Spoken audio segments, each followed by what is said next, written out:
राम मंदिर से चढ़ावा चोरी को लेकर शुरू हुआ विवाद कहां जाकर थमेगा, अब एक बड़ा सवाल बनता जा रहा है। क्योंकि एसआईटी जांच में रोजाना कई ऐसे नाम, कई ऐसे खुलासे और कई ऐसे बड़े चेहरे सामने आ रहे हैं जो इस पूरे मामले को और पेचीदा बनाते जा रहे हैं। और जांच जैसे जैसे आगे बढ़ रही है वैसे वैसे राम मंदिर में आस्था और विश्वास के साथ धोखे की एक नई कहानी सामने आ रही है। एसआईटी हर एंगल से इस मामले की जांच कर रही है, एक एक आरोपी से पूछताछ कर रही है।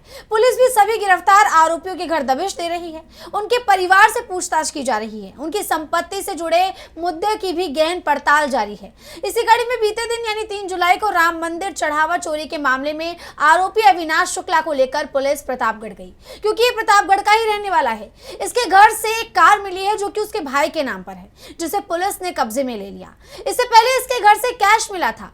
पुलिस ये जांच कर रही है कि आखिर चोरी की रकम छिपाई कहां पर गई है। जहां एक तरफ पुलिस गिरफ्तार आरोपियों पर पैनी नजरें बनाए हुए है और पूछताछ कर रही है, वैसे ही एसआईटी भी जांच में जुटी हुई है। इसी कड़ी में बीते दिन भी एसआईटी जांच के लिए अयोध्या के राम मंदिर परिसर गई थी।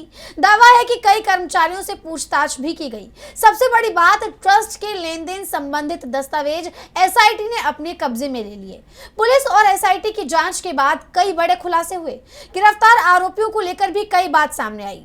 जानकारी के अनुसार चढ़ावा चोरी के सबूत मिटाने की कोशिश हुई थी। आरोपियों ने शातिर चोर की तरह मोबाइल को फॉर्मेट करके सबूत मिटाए थे। गिरफ्तारी से पहले ही आरोपियों ने अपने अपने फोन फॉर्मेट कर दिए थे। यहां तक कि व्हाट्सएप चैट्स, फोटोज, वीडियोस भी डिलीट कर दिए गए थे। पुलिस ने सभी अभियुक्तों के फोन कब्जे में ले लिए हैं।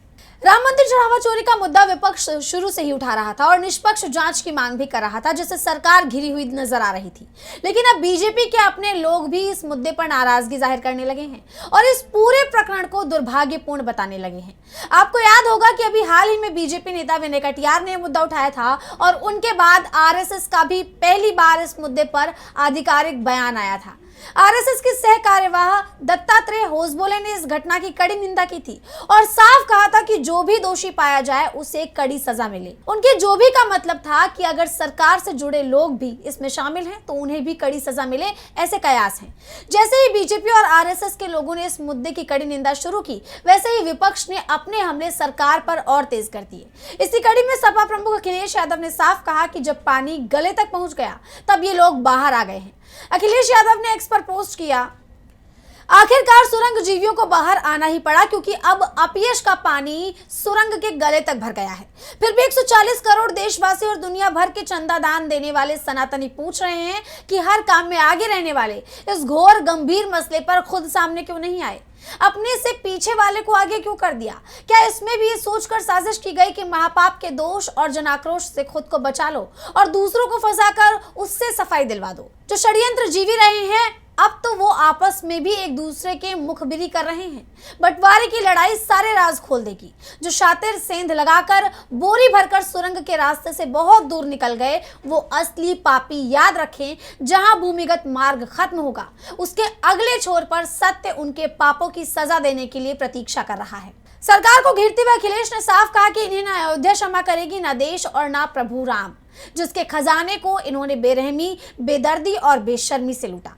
राम मंदिर चढ़ावा चोरी मामले में सत्ता पक्ष और विपक्ष में जारी टकराव के बीच ये मुद्दा अब सुप्रीम कोर्ट तक पहुंच गया है। आरजेडी सांसद सुधाकर सिंह ने सुप्रीम कोर्ट में याचिका दायर की, साथ ही इस पूरे मामले की सीबीआई जांच की मांग भी उठाई है।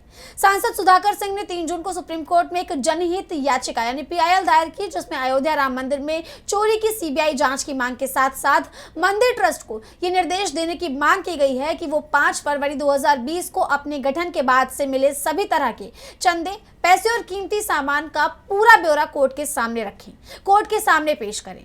ऐसे में अब इस मामले में सुप्रीम कोर्ट की एंट्री होती हुई भी नजर आ रही है।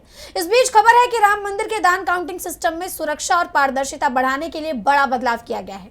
काउंटिंग हॉल में अब कर्मचारियों को सख्त सुरक्षा व्यवस्था और दोहरी जांच यानी डबल चेकिंग के बाद ही प्रवेश दिया जाएगा।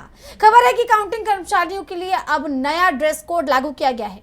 यही नहीं बल्कि 6 जुलाई को मंदिर ट्रस्ट ने एक बैठक भी बुलाई है, जिसमें चंपत राय और अनिल मिश्रा के इस्तीफे पर विचार किया जाएगा। साथ ही एसआईटी की अंतरिम रिपोर्ट पर भी चर्चा की जाएगी। ऐसे में सबकी नजरें 6 जुलाई को होने वाली इस बैठक पर टिकी हुई हैं। देखना होगा कि बैठक से क्या कुछ निकलकर सामने आता है।